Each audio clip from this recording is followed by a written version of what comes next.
Cuban cigars hold a reputation as the world's most opulent tobacco product. A box of good quality habanos can cost thousands of dollars. Every hand-rolled Cuban cigar goes through about 500 manual tasks from seed to cigar. But over the last 25 years, cigars made in other countries in the Caribbean and Central America have become comparable in quality, consistency, and cost. Worse still for American smokers, your Cuban cigar could be fake. Some experts suggest that up to 95% of all Cuban cigars in the US are actually counterfeit. So why are Cuban cigars so desirable? And is that why they're so expensive? For more than 200 years, the culture of cigar making in Cuba hasn't changed. In a process that takes about a year, tobacco leaves are grown, harvested, and hung in drying houses called secaderos before a slow fermentation occurs, which enhances flavour, aroma, and burning characteristics. Each leaf is inspected for its type, appearance, and quality, and handed to a torcedor, a highly skilled cigar roller, greatly respected in Cuban society. Bueno, yo me llamo José Castelar Cairo, trabajo aquí en La Triada, soy tabaquero hace 61 años. Para hacer un tabaco aquí en Cuba se depende de 5 tipos de hojas. Una hoja que se llama ligero, que es el que da la fortaleza en el tabaco.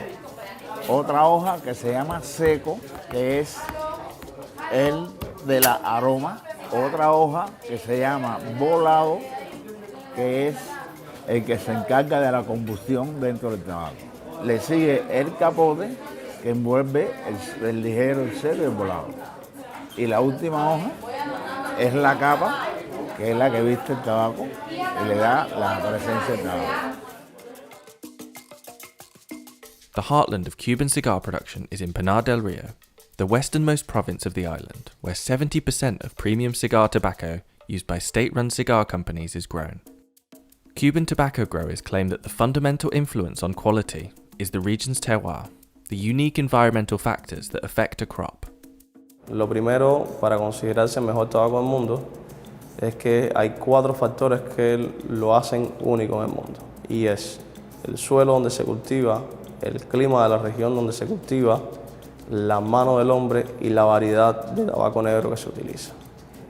Muchas veces han tratado de llevarse la cepa, han tratado de llevarse la semilla, han tratado de llevarse la mano del hombre, pero en todos los lugares donde lo han puesto con condiciones similares no se ha logrado de la misma manera. But some cigar connoisseurs now argue that cigars from countries like Nicaragua and Dominican Republic, which the industry calls New World cigars, have become both desirable and reliable in the market. The offering has become improved incredibly. The presentations are excellent, the blending is excellent, the construction is excellent. In very general terms, New World cigars are better quality than Havana cigars because they have better quality control procedures. Havana have been very much behind the curve on quality control. I would say on an average box of Cuban cigars, 25 cigars, it's not unusual to get 3 that are unacceptable in terms of quality, usually in terms of construction more than blending. Whereas on an average box of 25 New World cigars, I would expect all 25 to be absolutely perfect. Despite the flaws in quality control, Mitchell, who's an expert in vintage habanos, still prefers Cuban cigars.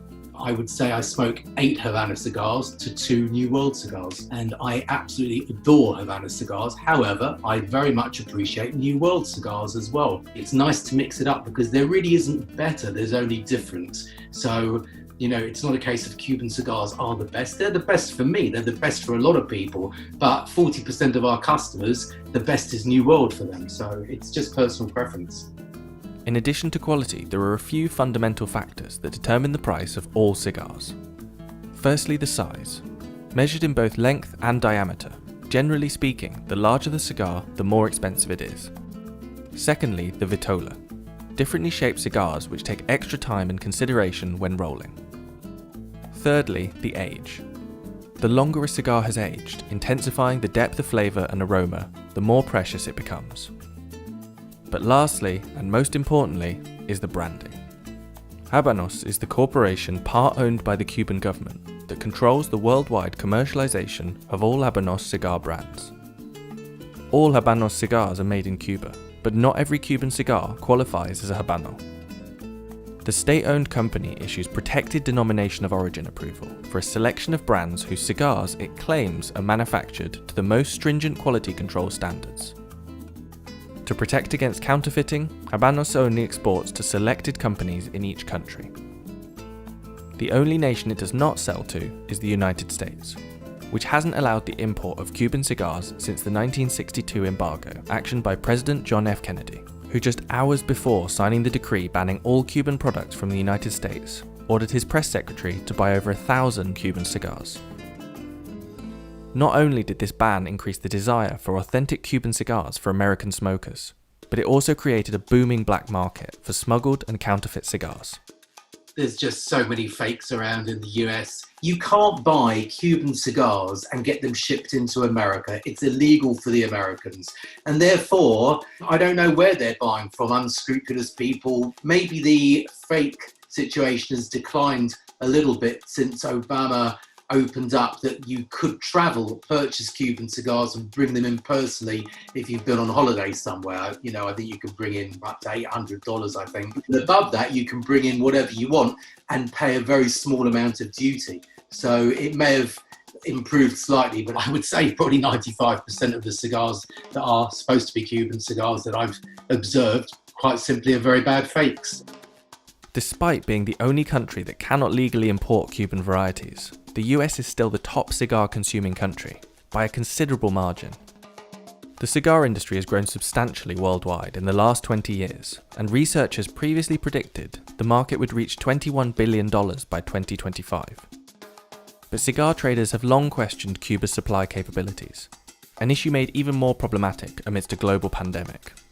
Can Cuba continue to supply as much as we need to feed the demand of our customers, from agricultural problems to shipping issues recently due to coronavirus slowing down all the shipping lanes? Will that ultimately feed through to the market by prices increasing or discounts reducing? That remains to be seen, but I think that's the more likely scenario. As with any consumable, taste and enjoyment are subjective. Considering its depiction as a status symbol in society for over a century, it's reasonable to say that the allure of Cuban cigars is somewhat based on prestige. And although high prices are fetched for some Habanos, particularly where outlawed in the United States, in recent years all variety of premium cigar have become uniformly priced.